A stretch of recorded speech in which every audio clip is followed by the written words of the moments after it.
I've been really busy. I've been out of town. I've been kind of running around. Have not been here for the last 3 days.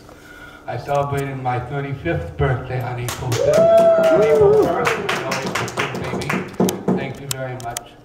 So I haven't been around. Yesterday, Friday night, I went to a Cursillo, an event.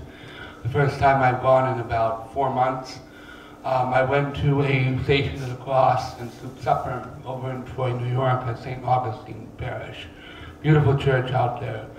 And what we did out there was we had soup and stations. And I have some applications here if those of you that would like to go. The men's weekend is going to be September 12th to the 15th.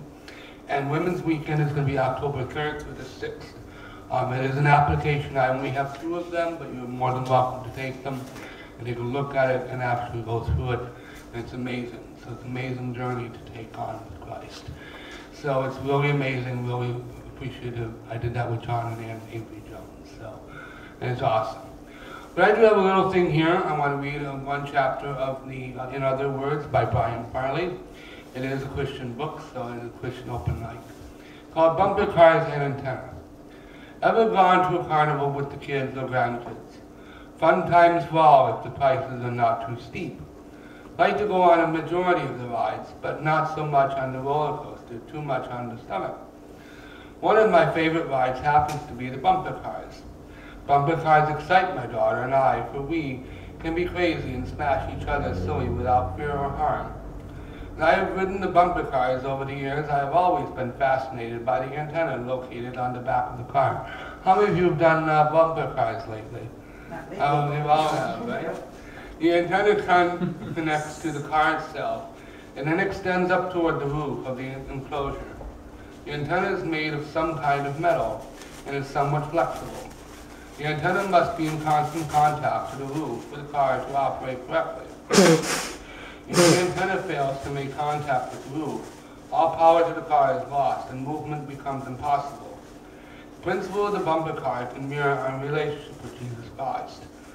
Our journey on earth can be viewed as being a passenger on a bumper car.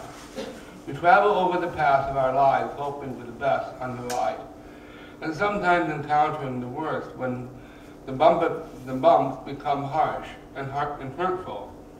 Life can be pain as well as be filled to us by our, Life, let me write that one more time. Life can be pain as well as be filled with joy.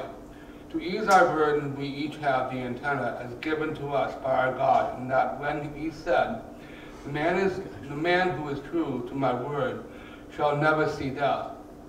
After that, being true to his word means to offer up the Our Father, pray to him in humility and ask him for help, guidance, and protection on this bumper car journey. Keys to his kingdom are within each of us, and we each need to say yes to him and serve. Our antennas need to be in constant contact with the heavens to have access to the power of God, which is abundant and very limitless. Pray without ceasing is another thing his son Jesus said. And if we do this, we can be saved from the death, as mentioned in the scripture passage above. Death in some respect is to be apart from God. Please be true to his word to avoid seeing death in eternity. Next time you are riding the bumper cars at a carnival, think of the antennas as being critical to the right working of the ride.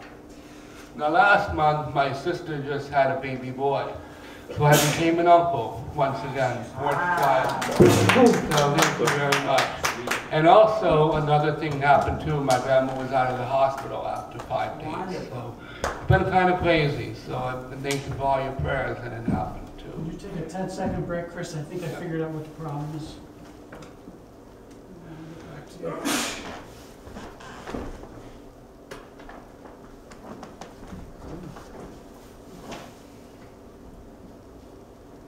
The clock stopped. Okay, go ahead. Okay.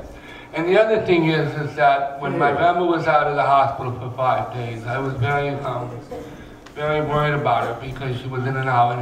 And so last month I was worried, and I didn't get to go on the Emmaus retreat, which is what I wanted to do. But because of that, my sister had a baby on March 12th. So it was a baby boy named Logan Thomas. It's a beautiful 8 pounds, 12 ounces. So I became an uncle, so thank you very much. But anyway, I have one, may I read one more chapter? Chafing. I love our dog, Lily. She has grown on us since puppyhood and is mainly a joy to be with. I am just now beginning to take special interest in our walks to the neighborhood. It is good for me and good for her to exercise. But I want to make a comparison to walking Lily in each of our personal relationships with our God. For a moment, I want to humbly say that on the walks with Lily, I meekly consider myself her master and leader. I have specific expectations of her to walk by my side. I also expect her to behave and not make sudden and unexpected dashes toward the many other possible distractions we might encounter. I say this because I do not want her to get hurt by other people in cars or by other more fierce and wild animals in our community. I wish for her and I to have a problem-free journey that mutually benefits us both. Do you know where this is leading? We now can maybe look at Jesus as our master and leader as we walk daily through our lives here on this earth. He has us tethered on the chain of his magnificent love for us, with specific expectations as we meet up with each other daily.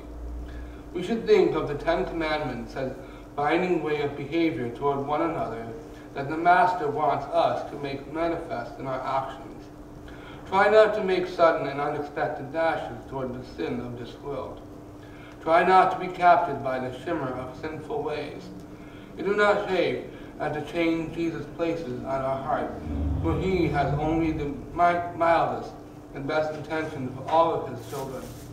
He did say that as Christians we should walk in ways that are blameless, and said another time, choose level ground for your feet, and to take only paths that are firm. When Jesus calls you by name, please answer him with a happy voice in your heart and mind. Think of Lily as you each consider whether or not to go who walks with Jesus. The Master only wants safe journey for you and to walk, and to make his name well known to our brothers and sisters. I want to wish you all a happy and healthy Easter. Your application